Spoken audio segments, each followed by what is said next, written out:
আসসালামু আলাইকুম রহমতুল্লাহ। আজকে আপনাদেরকে যে ভিডিওটা দেখাবো, একটা নো ফ্রস্ট ফ্রিজের টাইমার কিভাবে কাজ করে এবং এর ভিতরে যে পেনিয়ামগুলো আছে এগুলো কিভাবে কাজ করে, কন্ট্যাক্টগুলো কখন কিভাবে নেয়। দেখেন, এইটা হচ্ছে গিয়ে এর যে কয়েল, তার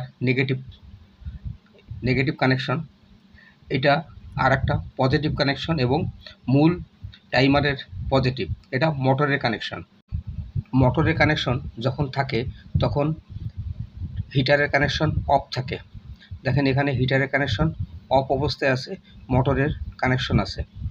আর এই যে পেনিয়ামগুলো যে নিজে নিজে ঘুরে এই একবার হিটারে এবং একবারে মোটরে দেয়, সেটা আপনাদের আমি ঘুরিয়ে দেখাচ্ছি যে মোটরের সংযোগ আছে।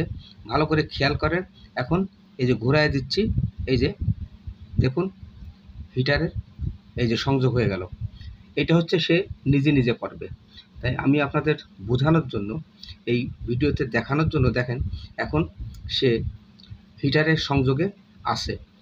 এটাই আপনাদের বোঝাইলাম যে এটা আসলে একটা অটোমেটিক টু ওয়ে সুইচ। এই টাইমারটা একবার মোটর চালায় আর একবার হিটার চালায়। এটাই হচ্ছে এর কাজ। পূর্ণ ডায়াগ্রাম দিয়ে দিলাম, দেখুন।